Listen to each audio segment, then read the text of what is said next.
वंदे पुरुषोत्तमम्।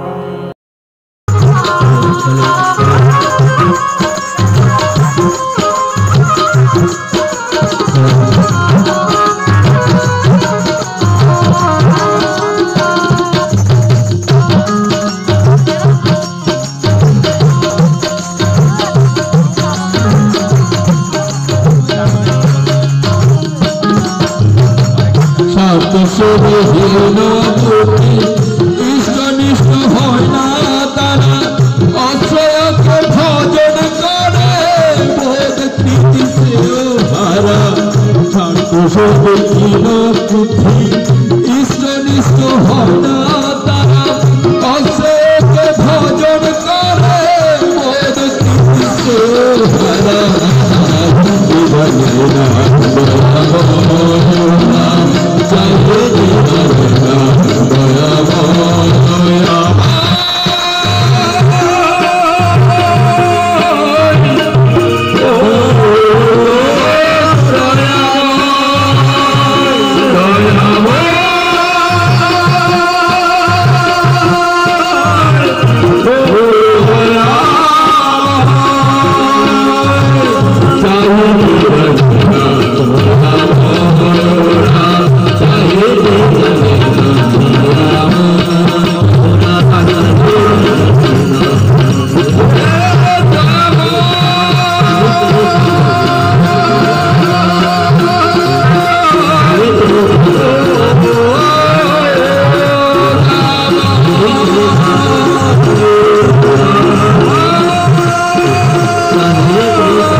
সজ্জমণ্ডলী পরম প্রেমময় শ্রী ঠাকুর অনুকূল চন্দ্রের যে কথা, যে উদ্ধৃতি মরণা মরণা পারত মৃত্যুকে অবলুপ্ত করো, সে কথাটি আবার আসি সেই গীতার ৩য় অধ্যায়ের ১২ নম্বর শ্লোকে।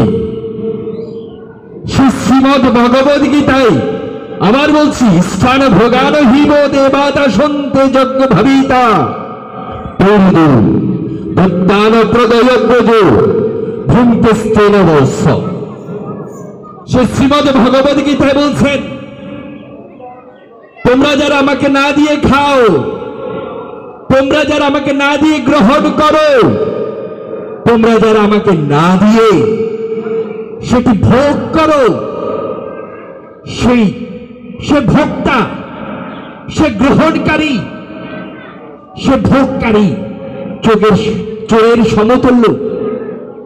তাহলে কি করতে হবে? পরম প্রেমময় শ্রী শ্রী ঠাকুর অনুকূল চন্দ্র তার বাণীতে বলছেন, সেই ওর অনুসার আগেই করিস রাত্রি সজ্জার সকল ত্যাগ, ওই রাগেরই অনুরাগে করিস ইষ্ট প্রীতির গান।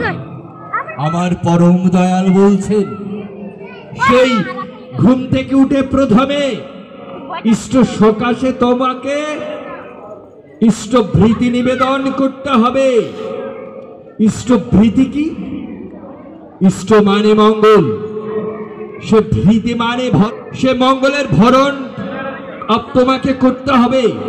শুধু সজ্জন মণ্ডলী বলছিলাম, সেই শ্রীমদ ভগবদ গীতারই কথা বলছিলাম। সেই শ্রীমদ ভগবদ গীতায় যেমন বলছিলেন, সে কথাটি তোমাকে ভোগ করতে হলে আগে আমাকে প্রদান করতে হবে, আমাকে নিবেদন করতে হবে। তাই শুধু সজ্জন মণ্ডলী, এটি হলেই সেই মরণ স্তব্ধ করা যায়। সে মরণকে আপনি, সেই আমৃত্যু আপনি ভোগ করতে পারেন। চলুন আরো একটি গান শ্রবণ করা যায়।